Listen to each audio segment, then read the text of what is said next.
Oke, akhirnya kita sekarang masuk part 5. Masih bersama Kaisan di sini. Kita masih membahas materi fisika seri optik. Pada part 5 ini kita akan membahas tentang lensa. Dan karena ini masih materi lanjutan dari seri optik sebelumnya, maka bagi yang belum menonton video optik sebelumnya, silahkan tonton dulu agar lebih mudah memahami penjelasan nanti yang akan saya sampaikan. Oke, kita langsung mulai ya. Kalau kalian ingat tentang video saya part 1, saya di sana sudah pernah menyinggung tentang pembiasan cahaya kan? Nah, pada dasarnya konsep pembiasan cahaya inilah yang akan menjadi dasar penting daripada penggunaan lensa. Oke, seperti apa sih? Coba kita ingat lagi ya. Kalau misalkan kita memiliki dua medium ya yang berbeda kerapatan, misalkan udara dan air tuh, maka akan terjadi yang namanya pembiasan ya. Gampangnya seperti ini, saya gambarkan. Nah, misalkan saya sudah punya seperti ini udara ya, ini air.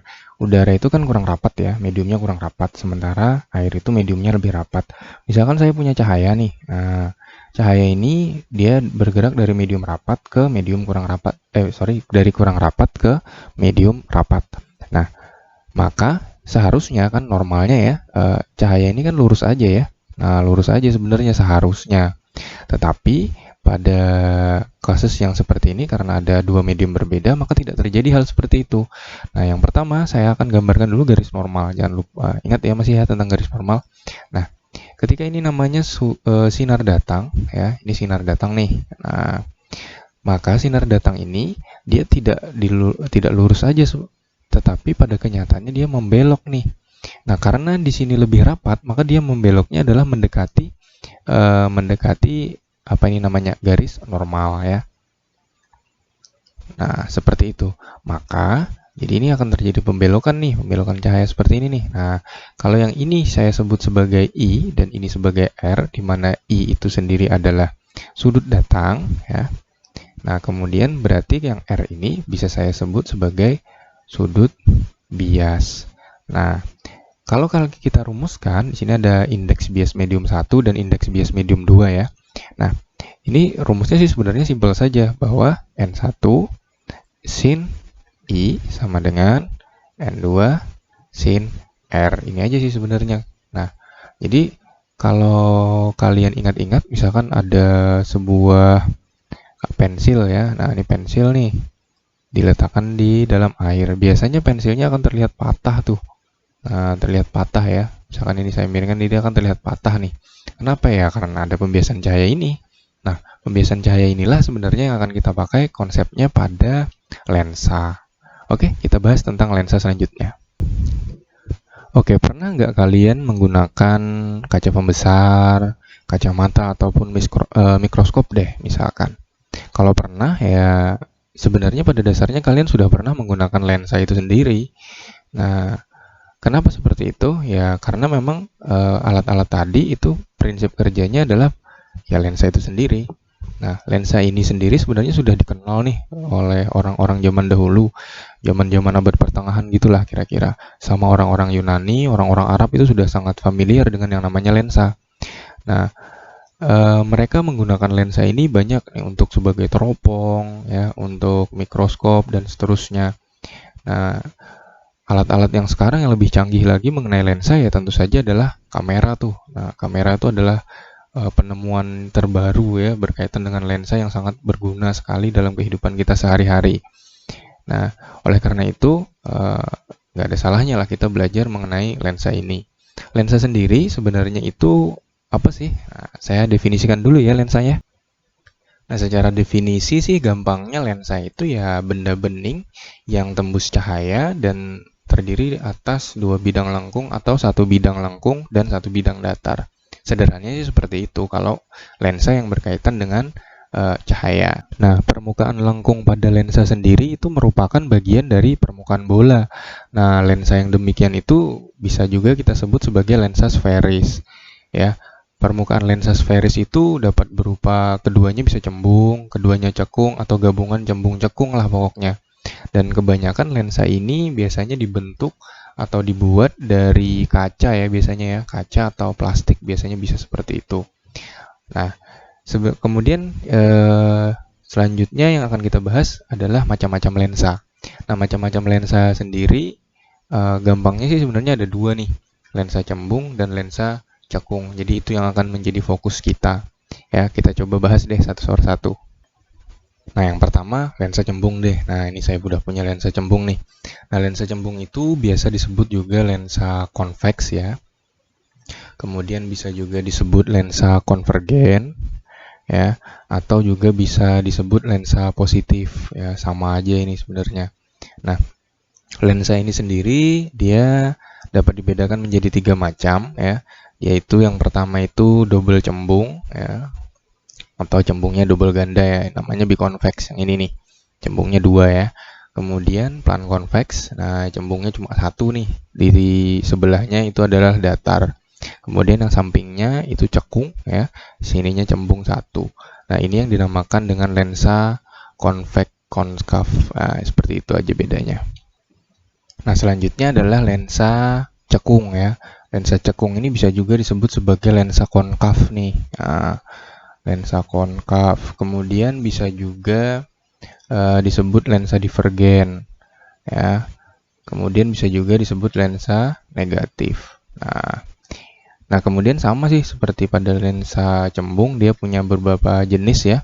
Yang pertama itu adalah bikonkav, kemudian plan konkav, dan konkav konveks. Kalau kalian lihat bikonkav itu dia cekungnya 2 ya, kanan kiri ini cekungnya. Kemudian yang ini satu datar, satunya cekung, yang kemudian yang di sini satu cekung, satunya berbentuk cembung ya. Jadi seperti inilah kira-kira ya mengenai lensa cekung ya. Jadi ada 2 ya kita yang jadi intinya. Selanjutnya kita akan coba bahas mengenai bagian-bagian penting daripada lensa itu sendiri. Nah, bagian pada lensa ya, ini kalau kalian perhatikan dia terdiri dari 2 fokus ya, ada 2 fokus nih. Nah, jadi agak berbeda dengan pada cermin ya, fokusnya kan cermin cuma 1 ya. Nah, pada lensa ini cermin fokusnya ada 2 nih, ini fokus 1, ini fokus 2. Saya ambilkan contoh adalah lensa cembung ya. Nah, kemudian sama ini yang lengkung ini R ini adalah kelengkungan cermin ya. Kemudian yang ini garis yang di bawah ini adalah sumbu utama ya. Jadi sama aja sebenarnya seperti yang kemarin. Nah, fokusnya bisa juga disebut sebagai titik api ya, sama aja sih. Namanya aja yang sedikit berbeda. Ya, jadi fokus itu ya titik api itu sama aja. Nah, kemudian pada lensa ini kita akan bahas sedikit mengenai lebih jauh mengenai fokusnya nih ya. Karena ada fokusnya ada 2 ya, kita coba bahas nih. Nah, seperti yang saya bilang bahwa fokus tadi sama jari-jari kelengkungan ini ya, inilah yang menjadi pengaruh atau penentu utama daripada sifat-sifat lensa itu sendiri. Nah, oleh karenanya yang perlu kalian ingat ya, jadi kalau bentuk permukaan melengkung ya, nah itu menunjukkan bahwa lensa tersebut juga termasuk bagian daripada bagian lingkaran tuh. Nah, oleh karena itu ya R-nya kepake lah di sini. Nah, akibat dari R dan fokus yang seperti ini tadi, ini akan mengakibatkan ini nih, pentingnya nih. Nah, ini yang poin penting nih. Apa sih sebenarnya? Ya itu aja. Pada permukaan cembung ya, R-nya itu positif nih. Nah, kemudian pada permukaan cekung, R-nya negatif. Nah, untuk apa kalian mengingat ini? Ini sebenarnya akan sangat membantu kalian nanti dalam perhitungan soal-soal. Kalau kalian tahu bahwa cembung itu R-nya positif, maka rumus-rumus yang berlaku nanti R-nya positif, fokusnya juga positif. Kemudian kalau pada cekung, berarti R-nya negatif, berarti fokusnya juga akan berkaitan dengan negatif. Jadi seperti rumus cermin kemarin ya. Nah, jadi seperti itu. Yang perlu kalian ingat, R dan F-nya bagaimana ya. Seperti itu. Oke, kita lanjut. Oke, sekarang coba kita lebih dalami lagi tentang fokusnya nih. Nah, fokus itu sebenarnya adalah suatu titik ya di sumbu utama di mana setiap sinar yang datang nanti itu dari titik tersebut atau seolah-olah menuju titik tersebut. Nah, itu akan setelah dibiaskan dia akan sejajar dengan sumbu utamanya. Jadi gampangnya sih fokus ini adalah tujuan ya, tujuan atau seolah-olah tujuan daripada sinar-sinar yang datang. Nah, jadi lebih singkatnya juga titik fokus itu bisa disebut sebagai tempat titik bertemunya sinar-sinar datang deh. Nah, gitu deh gampangnya. Nah, kalau kalian perhatikan, di sini ada fokus 1 dan fokus 2 ya. Kalau kita ingat tadi, gambarnya kan seperti ini ya. Saya ambil contoh satu aja deh, yang cembung aja deh. Nah, kalau dia dari fokus 1 ya, maka sinar itu seolah-olah datang dari fokus ini. Nah, ya, jadi dia segini deh. Nah, makanya seperti ini. Nah, gambarnya situ ya. Nah, kemudian setelah dia kena lensa, baru dia disejajar dengan sumbu utama. Jadi seperti itu. Nah, kalau yang kedua, fokus yang kedua, misalkan seperti ini ya. Nah, fokus ini sekarang menjadi tujuan daripada sinar itu sendiri. Nah, jadi sinarnya ini datang nih, sejajar sumbu utama nih. Nah, setelah dia terbiaskan, maka dia larinya ke sini. Nah, fokusnya ini. Nah, jadi fokus ini bisa disebut sebagai tujuan ya, atau asal mula dari mana sinar itu berada. Jadi, nah, pentingnya juga kalian mengingat fokus ini.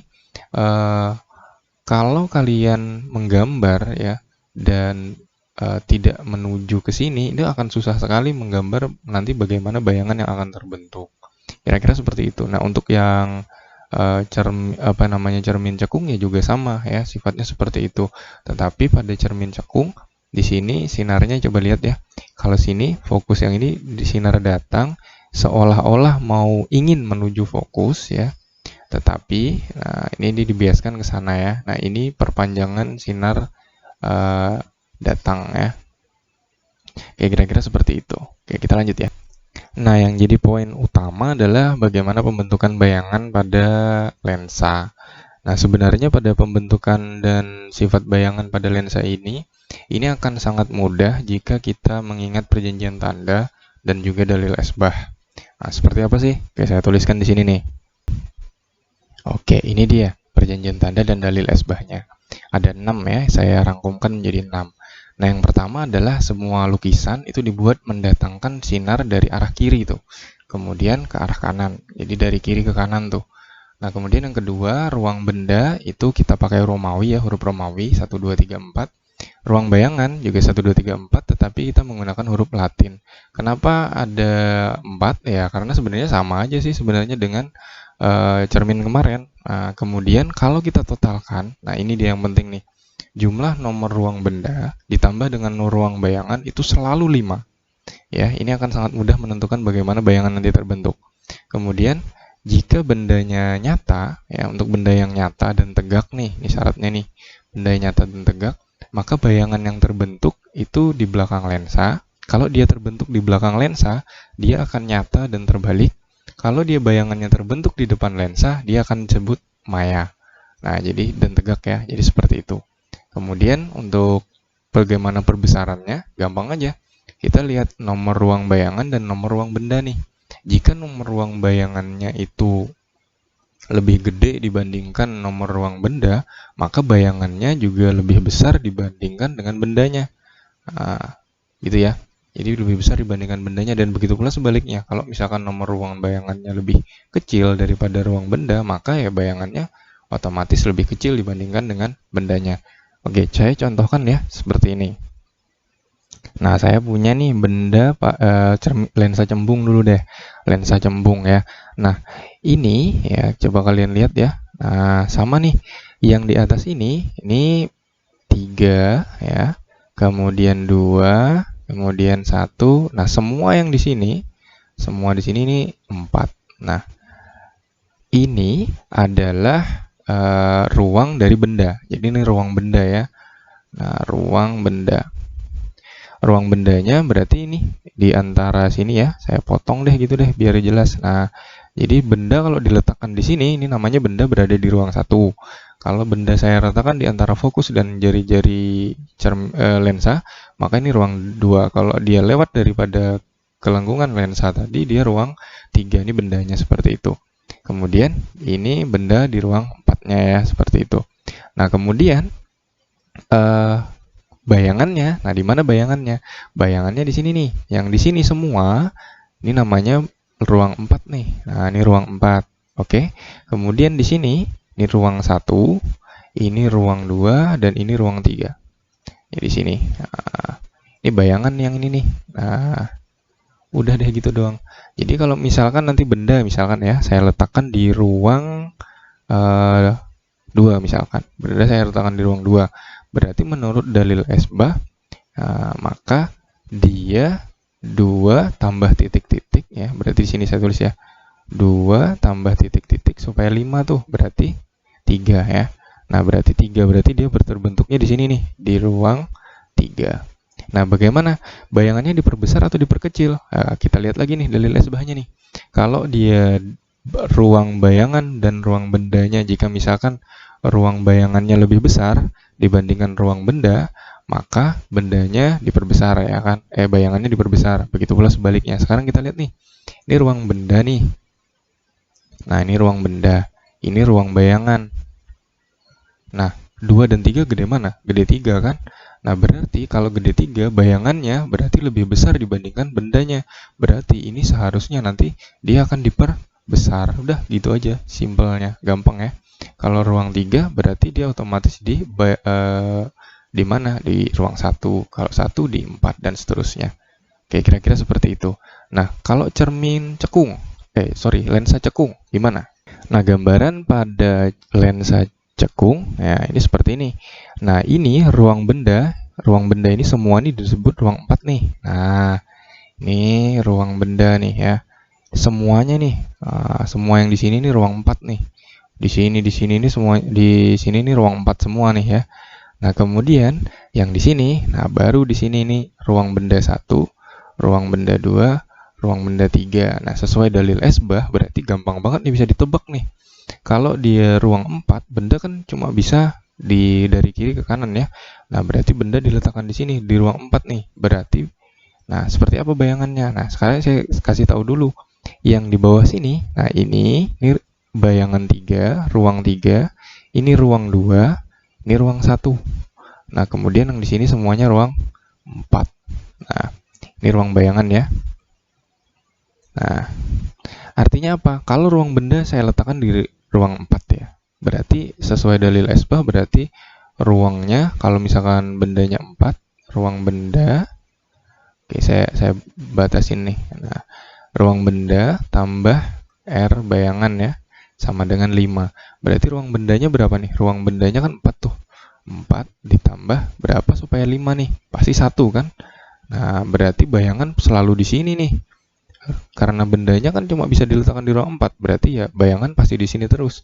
Apa yang terjadi kalau seperti itu? Karena 4 itu lebih gede dibandingkan dengan 1, berarti ya otomatis jawabannya jelas tuh.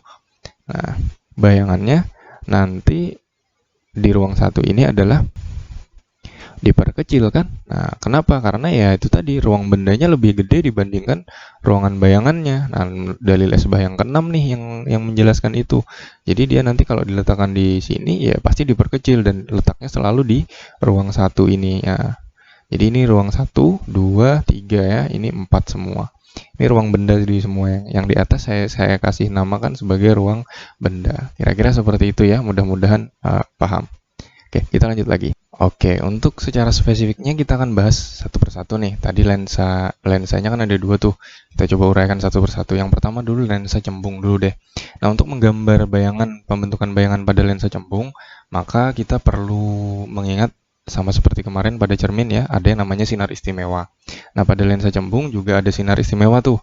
Nah, seperti apa? Seperti ini. Oke, di sini langsung saya gambarin 3 nih biar cepet nih. Nah, yang pertama ini dulu deh. Nah, ini yang paling atas ya. Ini sinar istimewa 1 nih. Sinar istimewa 1 ya. Nah, sinar istimewa 1 ini seperti apa? Dia datang sejajar sumbu utama. Ini sumbu utama ya. Kemudian dia akan dibiaskan setelah mengenai lensa, dia akan dibiaskan menuju titik fokus di belakang lensa atau fokus 2. Oke, seperti ini. Ini lensa yang pertama, sinar istimewa yang pertama. Sinar istimewa yang kedua. Yang ini saya pakai ini ya. Sinar datang melewati pusat optik ya, melewati pusat optik lensa atau sini bisa dikatakan O. Nah, dia kemudian diteruskan tuh, diteruskan aja, tidak dibiaskan tapi terus saja udah gitu. Nah, kemudian yang ketiga ini nih, ini fokus ya tadi ya. Nah, ini dia datang menuju fokus ya. Ya, jadi dia datang menuju titik fokus di depan lensa. Ini depan ya, ini depan, ini belakang nih. Nah, kemudian setelah itu, setelah kena lensa ini dia dibiaskan, kemudian dia akan dibiaskan sejajar dengan sumbu utama. Ini sumbu utama nih.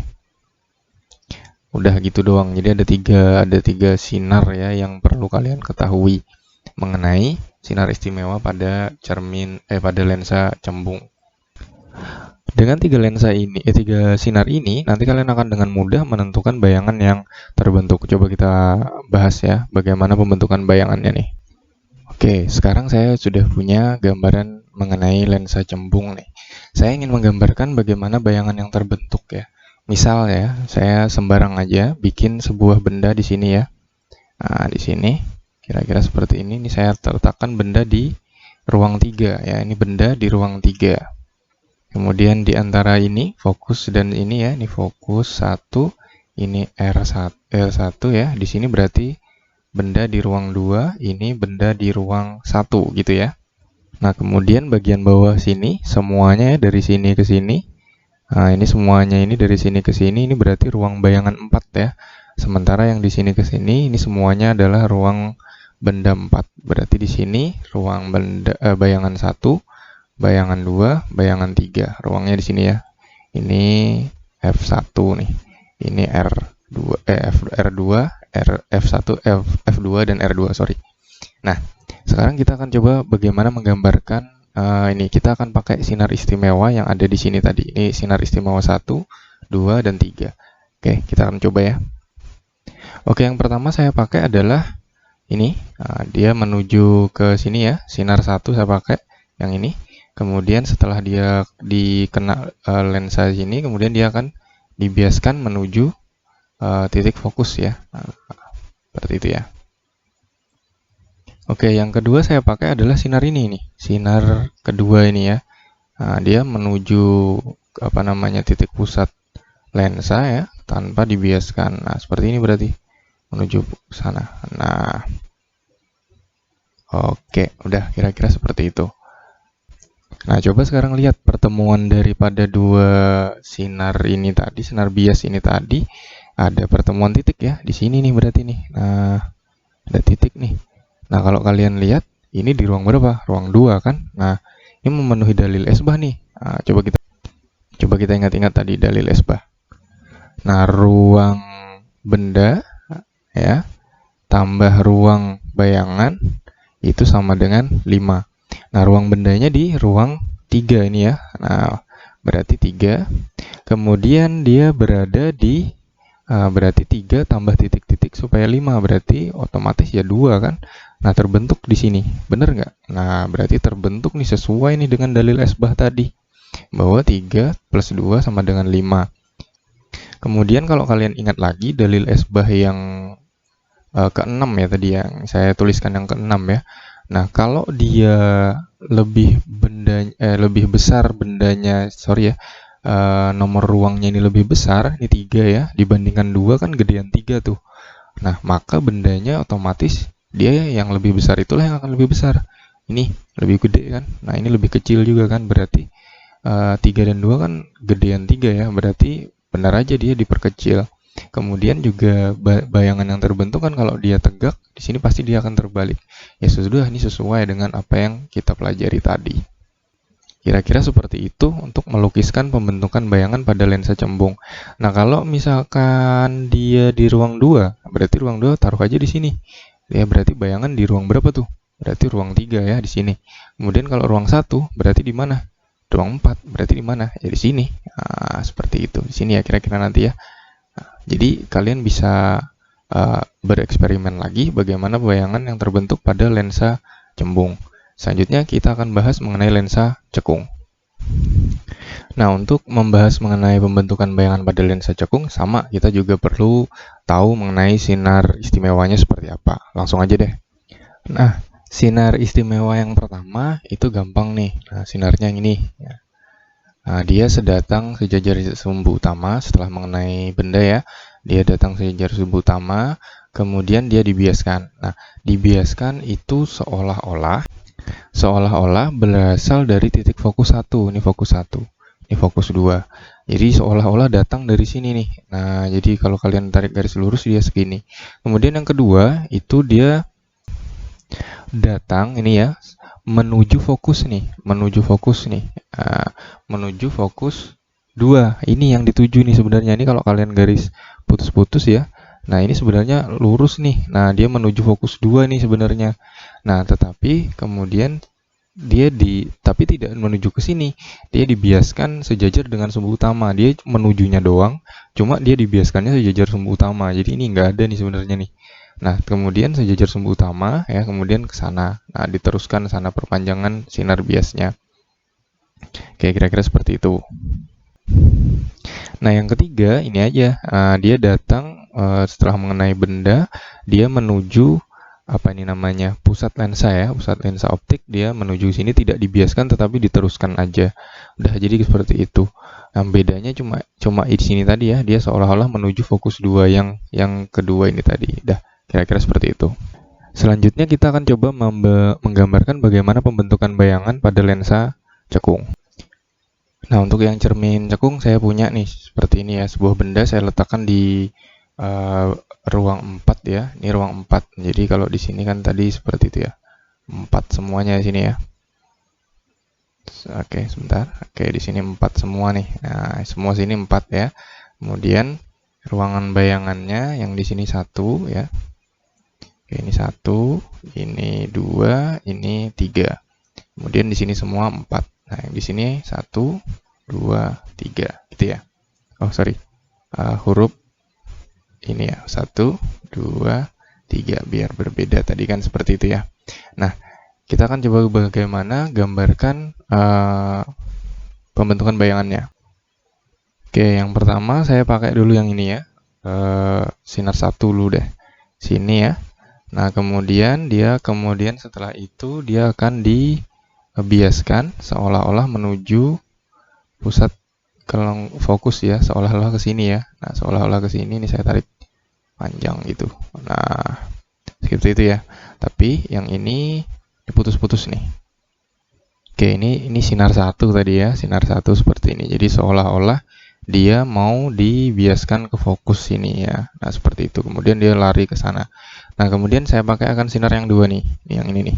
Dia datang seolah-olah menuju fokus. Jadi dari sini ya, ini seolah-olah menuju fokus nih. Nah, seolah-olah menuju fokus ya. Nah, seperti ini, seolah-olah ke sini nih. Nah, tetapi setelah dia mau menuju fokus, dia tidak menuju fokus. Dia nujunya malah sejajar sumbu utama. Nah, terus yang dari sini, ini kita perpanjang nih. Nah, gitu ya tadi ya. Kita perpanjang nih ke sini nih. Nah, garis yang sini juga sifatnya putus-putus ya. Dia sejajar sana ya. Lari setelah Nah, seperti ini ya. Nah, jadi yang terjadi pertemuan yang garis putus-putus ini ya, di sini ya. Nah, disinilah yang berbentuk bayangannya, bukan di sini ya. Karena ini masih sinar datang ya. Ini sinar datang. Nah, yang kita pakai adalah perpanjangan daripada sinar biasnya. Yang jadi perpanjangan dari sinar biasnya yang dipakai, bukan sinar datangnya. Jadi ini masih garis lurus. Nah, ini yang putus-putusnya seperti itu. Jadi di sini. Nah, sifatnya tadi juga sama. Ini kan ruang 4 ya. Nah, ruang 4 berarti R benda tambah R bayangan sama dengan 5. Nah, ini ruangnya ruang 4. Ditambah berapakah supaya dapat 5? Ya otomatis ditambah 1. Jadi terbuktilah juga masih dalil esbah. Nah, karena dia terbentuk di depan sini, maka ini bayangannya dia dibentuk sebagai bayangan maya ya, seperti itu ya. Cekung ini dimanapun kamu meletakkan ya otomatis dia selalu di depan sini, di ruang 1, karena 4 tambah berapapun selalu 1. Jadi selalu bayangannya itu udah jelas nih, udah bisa kita tulis nih. Jadi selalu maya, tegak dan diperkecil. Jadi bayangannya selalu seperti ini, berbeda dengan lensa cembung tadi, sorry. Nah, seperti itu. Oke, kira-kira cukup dipahami ya. Kalau kita rangkum sih hasilnya seperti ini tadi ya, ini benda ya. Nah, pada ini kalau misalkan lensa cembung ya. Nah, kalau kita gerakan ya seperti ini. Nah, kemudian kalau kita letakkan di ruang 1, nah, maka dia akan seperti ini diperbesar ya. Jelas ya. Nah, mudah sekali.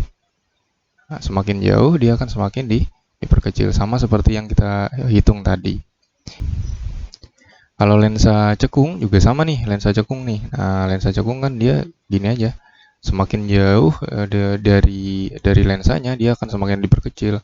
Semakin dekat dia akan ya masih diperkecil juga sih, cuma agak lebih mendingan lah dibandingkan kalau yang dibandingkan dengan yang jauh sekali seperti ini. Nah, kira-kira itulah prinsip dari lensa itu sendiri ya. Oke, cukup dipahami ya. Nah, selanjutnya kita akan membahas mengenai rumus lensa. Rumus lensa ini pada lensa cekung dan cembung ini sebenarnya sama, dan rumusnya juga kebetulan sama dengan rumus cermin. Jadi ya rumus yang kemarin kepakai lagi. Nah, tinggal saya tuliskan aja ya. Oke, untuk rumus ya ini sama nih sebenarnya. Nah, fokus, kemudian ini R, jari-jari ya, S aksen sama ya, sama sekali dengan cermin ya. Jadi rumus yang kemarin sangat familiar bagi kalian. Cuma ada yang perlu kalian perhatikan, ini ya, perlu kalian perhatikan pada lensa cekung. Pada lensa cekung itu fokusnya itu selalu negatif. Jadi ini kalau misalkan pada cembung ya, cembung, oke cembung ya. Nah, kalau cekung ya tinggal kita ubah. Cekung berarti 1 min F sama dengan 1 per S ditambah 1 per S aksen. Atau R-nya ya. Kalau tidak mau F-nya yang negatif, ya R-nya yang negatif 2 per min R, ya sama dengan 1 per dan seterusnya. Ya seperti itulah kira-kira. Ya, ini jadi rumus yang ini kalian jabarkan lagi dengan aturan yang perlu diperhatikan pada lensa cekung. Kemudian untuk bendanya, nyata, dan seterusnya ini ya sudah cukup jelas ya. Jadi S aksennya itu bertanda negatif. Nah, ini berarti kamu negatifkan ya. Jadi ini nanti berubah karena di sini aturannya seperti itu. Oke, jadi seperti itu aja ya, gampang sekali. Jadi rumus yang ada kamu translatekan lagi ya, positif minusnya, positif dan negatifnya ini kalian tergantung aturan ini tadi. Ini kalau pada cekung dan cembung. Oke, kira-kira cukup jelas. Ada sedikit tambahan pada lensa itu yaitu kuat lensa. Nah, kuat lensa ini apa sih sebenarnya? Nah, sebenarnya kuat lensa ini adalah menunjukkan seberapa kuat suatu lensa itu dapat membelokkan sinar yang mengenainya. Gampangnya seperti ini. Coba kamu lihat ya, ini fokus ya, ini fokus ya. Nah, fokus yang ini kan kecil nih ya. Nah, fokusnya kecil, itu dia beloknya lebih kuat nih. Nah, sementara yang ini fokusnya besar, itu dia beloknya nggak terlalu kuat. Nah, jadi kekuatan lensa itu tadi adalah kekuatan lensanya membelokkan sinar yang mengenainya. Jadi kalau ini beloknya kan parah nih, sementara yang ini agak santai lah. Nah, kekuatan lensa ini biasa disebut dalam dioptri ya. Nah, rumusnya ini P sama dengan 1 per F. Oke, jadi kira-kira seperti itu. Nah, selain tambahan dari kuat lensa, ada lagi tambahan mengenai lensa tipis ya. Nah, maksudnya seperti apa nih? Nah, apabila ketebalan lensa itu jauh lebih kecil dibandingkan dengan diameter kelengkungannya, itu biasanya dia disebut sebagai lensa tipis. Nah, lensa tipis sendiri itu bisa berupa lensa cembung, konveks ataupun cekung ya. Nah, jadi saya tambahin nih di sini nih. Nah, tambahan yang selanjutnya lensa tipis. Oke, lensa tipis ini tambahannya sederhana aja. Saya langsung kan kasih rumus aja buat kalian. Nah, untuk lensa tipis, rumusnya ini nih, 1 per F sama dengan N2 per N1 min 1, 1 per R1, 1 min 1 per R2. Nah, aturannya cembung itu positif F-nya ya, kemudian kalau dia cekung F-nya negatif. Untuk bayangan, nah sama ya, kalau S aksennya positif, nah, bayangan ini di belakang. Nah, kalau S aksennya positif, dia di belakang lensa. Kalau S aksen negatif, dia di depan lensa bayangannya ya. Nah, seperti itu. Ini hanya tambahan saja mengenai lensa tipis. Jadi ada tambahannya, ada dua tadi ya. Yang pertama tadi adalah kuat lensa ya. Nah, seperti itu ya. P sama dengan 1 per F untuk kuat lensanya. Keterangannya saya tambahkan ya. Keterangannya ya, tadi sudah jelas ya. Ini adalah dioptri. P ini adalah kuat lensa. Ini dalam dioptri. Kemudian F-nya tadi adalah fokus. Nah, ingat ya, untuk menghitung dioptri kita harus menggunakan meter nih. Jarak fokusnya harus menggunakan meter. Nah, kalau yang ini, N-nya ya, berarti kalian tinggal cari N ya, N1, N2 dulu. Ini adalah indeks bias lensa. Kemudian N1 ini indeks bias medium. Atau bisa juga udara ya, bisa seperti itu. Nah, jadi ini hanya tambahan ya. Oke, tambahan ya, saya tulis. Nah, tambahan singkat saja. Jadi tambahannya adalah lensa tipis ya, kemudian juga ada kuat lensa seperti yang saya jelaskan tadi. Oke, untuk menutup video ini, kita latihan contoh soal aja ya. Contoh soalnya nggak usah banyak-banyak, satu aja deh. Contoh soalnya kita ambil mengenai lensa cembung aja deh ya, lensa cembung, karena lensa cekung kan terlalu gampang nanti buat kalian. Oke, saya ambilkan contoh soal 1. Oke, saya punya contoh soal sebuah benda setinggi 3 cm berada pada jarak 10 cm dari lensa cembung, mempunyai jarak fokus 6 cm. Pertanyaannya, gambarkan pembentukan bayangan, bagaimana sifat dan tentukan tinggi benda. Kita tulis dulu ya. Oke, kita tulis penyelesaiannya. Diketahui dulu ya. 3 cm ini adalah H ya. Karena dia tinggi, berarti H 3 cm. Kemudian jarak. Nah, jarak berarti S sama dengan 10 cm. Apalagi nih, fokus. Nah, fokus F, fokusnya 6 cm. Udah, gitu yang ditanya ya. Oke, untuk menjawab pertanyaan pertama dulu. Kita jawab ya yang pertama nih. Nih, pertanyaan pertama. Bagaimana pembentukan bayangan? Oke, saya gambar di sini deh. Yang A dulu. Bagaimana pembentukan bayangan? Kita gambar dulu ya, seperti ini. Karena ini cembung, seperti ini ya berarti ya. Oke, di sini ada fokus 1, ada fokus 2, R2. Ini fokus 1, ini fokus 2, R2 di sini. Fokus kita tahu 6 cm, ya ini 6 cm. Nah, kemudian kita mau tahu nih R-nya. R itu kan adalah 2 kali fokus ya. Nah, jadi R itu adalah 2 kali fokus. Berarti fokusnya 6, berarti 2 kali 6 sama dengan 12. Berarti ini udah tahu 12 cm. Oke, sudah ketebak nih ya bagaimana seperti apa gambarannya. Selanjutnya kita tuliskan, ini berarti ruang benda 1, ruang benda 2, ruang benda 3. Nah, seperti itu ya. Sementara di sini ruang benda 4 semuanya. Kalau di sini, ya ini berarti ruang bayangan 4. Sini semua ya. Nah, ini ruang bayangan 4. Sementara di sini, ini berarti ruang bayangan 1, ini ruang bayangan 2, di sini ruang bayangan 3. Nah, ini batasnya nih. Nah, saya kasih batas deh. Nah, kira-kira seperti itu. Kemudian di soal udah jelas nih. S sama dengan 10. Berarti ini 12, ini 6. 10 kira-kira di sini. Nah, selanjutnya ingat dalil S-bah tadi. Kita sudah tahu nih, benda berada di ruang 2. Berarti bayangan pasti di mana tuh? Nah, ingat dalil S-bah ya. Dalil S-bah berarti ruang bendanya R benda tambah R bayangan itu sama dengan 5. Berarti ruang bendanya 2 ya, tambah titik-titik supaya 5 berarti 3. Berarti dia di sini nih bayangannya nih. Nah, kita coba dulu ya. Oke, dia datang sejajar sumbu utama menuju fokus. Nah, ini menuju fokus terus gitu ya. Kemudian yang kedua adalah menuju pusat kelengkungan terus saja. Nah, bentuklah di sini. Nah, kira-kira seperti ini gambarnya nih. Oke, gampang sekali kan? Nah, udah. Ini yang pertama, ini yang kedua. Nah, jadi seperti ini. Memenuhi semua daripada dalil S-bah.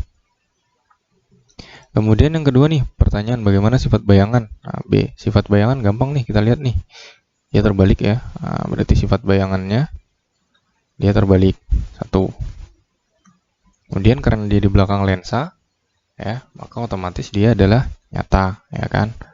Nah, kemudian yang terakhir nih, karena ruang ini ya, ini ruang bayangan lebih besar dibandingkan ruang benda, maka dia otomatis bayangannya diperbesar, lebih besar bayangan dibandingkan bendanya, berarti diperbesar. Udah gitu. Udah gitu doang, gampang ya. Oke, yang C sekarang. Yang C tinggi benda. Untuk tahu tinggi benda berarti kita harus hitung dulu bayangannya dulu. Nah, kita masukkan rumus yang tadi aja. 1 per F sama dengan 1 per S ditambah 1 per S aksen. Masukkan angkanya tuh. 1 per 6. Karena ingat positif ya, karena ini lensa positif, berarti positif. 1 per 6 sama dengan 1 per 10 ditambah 1 per S aksen. Kita mau nyari S aksen dulu nih. Oke, selanjutnya tinggal kita pindah nih. Berarti 1 per 6 dikurang 1 per 10 sama dengan 1 per S aksen. Lanjut ke sini deh. Nah, kita samakan dulu penyebutnya. Samakan berapa nih? 30 ya. Nah, 30. 30, 6 berarti 5 dikurang 10, ini 3 ya. Berarti sama dengan 1 per S aksen. Berarti 2 per 30 sama dengan 1 per S aksen. 1 per S aksen sama dengan 1 per 15 ya. Berarti kita balik nih. Nah, berarti S aksen itu adalah 15 cm. Dah ketemu S aksennya nih. Nah, kita pakai S aksen ini untuk menentukan tinggi benda. Nah, untuk mencari tinggi benda ya kita pakai rumus perbesaran aja. Kita tahu bahwa M ya sama dengan H aksen per H dan S aksen per S ini ya. Nah, kita pakai ini kan sama ya. Berarti kita pakai nih. Kita udah tahu H-nya berapa, berarti H aksen per H-nya berapa tuh? H tadi 3 ya. Nah, 3 sama dengan S aksen 15 per S-nya berapa? S-nya 10. Udah, kita bisa kali silang nih, ketemulah. Sini deh. Berarti 10 H aksen sama dengan 15 kali 3. Nah, berarti 10 H aksen sama dengan 15 kali 3, 45 ya. Nah, berarti H aksen sama dengan 45 per 10. Berarti H aksen sama dengan 4,5 cm. Nah, sesuai nggak nih sama hitungan nih? Nah, tinggi aslinya 3. Nah, kemudian tinggi bayangannya 4,5. Bener kan? Diperbesar. Nah, udah deh. Selesai semuanya. Oke, kira-kira itu aja ya yang bisa saya jelaskan. Mudah-mudahan membantu kalian untuk memahami sedikit tentang lensa. Ya, walaupun lensa ini sebenarnya masih banyak, saya berharap ada sedikit lah yang membantu kalian untuk memahami lensa. Oke, jumpa lagi pada materi selanjutnya. Ya, terima kasih sudah memperhatikan. See you next time dan bye-bye.